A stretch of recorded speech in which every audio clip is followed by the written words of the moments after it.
Klink is a Republican political strategist, and he joins us now to further break down the governor's race as well as some other races. Good morning, Matt. Good morning. Matt, both Republican candidates remain at the top of our polls. You just saw very close there. Your thoughts on them finishing that way in June? Well, I've been saying that it's mathematically possible, but it's politically unlikely. I think that you're already seeing a concentration in the field. Eric Swalwell's voters are being dispersed, and right now the primary beneficiary of that is Javier Becerra. So, the race is going to crystallize in the next 3 or 4 weeks, but it does look good for the Republicans right now, but I think that will be short-lived. And you're a Republican strategist, I'd like to point out. So, you are speaking with what the numbers look like throughout the state. President Trump, though, has endorsed Steve Hilton just days after Hilton said he would welcome that endorsement. Do you see the president playing into our state's election here in either direction? Look, it's a double-edged sword.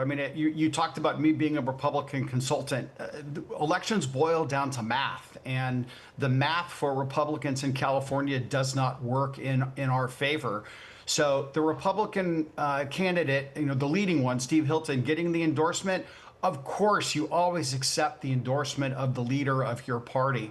Unfortunately, Trump's support among Democrats in California, which are needed for anyone to win, is 6%. So it's a double-edged sword. You take it, but now you're forced to defend all of Trump's policies that are unpopular in California. Good point. Matt, after Prop 50 was approved, the district maps were redrawn. How do you see the new map impacting the U.S. House elections?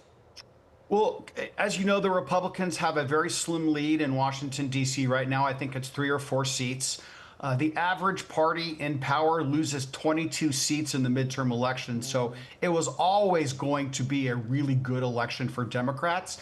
Prop 50 added another 5 seats to the Democrats' total. So what the voters approved and Gavin Newsom really led was a redrawing of the lines, and it knocked out several longtime Republican incumbents, Darrell Issa in Southern California or San Diego area being one of them, Kevin Kiley up in Northern California. So it just means that our blue delegation becomes really, really blue. I do think it's interesting that I'm somebody who grew up in Minnesota. I watched Jesse Ventura get elected governor when no one thought that would happen. We've seen President Trump get elected president back in 2016 when there were doubts about that. You hear a lot of people in the state very frustrated with the Democratic state leadership. Also here in Los Angeles, the mayor's race, people very frustrated. Do you think Republicans could outperform in some of these races? They may try to outperform. I just think that the midterm election is going to be really a difficult climate for Republicans. 2024 was a fantastic climate because they were able to nationalize the election and run against a record that Joe Biden had.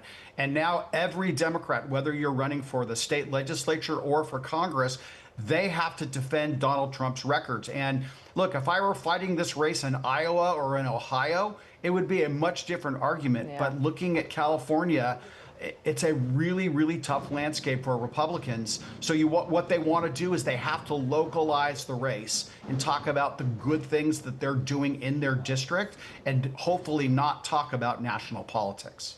It's so interesting how things can change so quickly, right? Thank you so much for being with us. We appreciate it.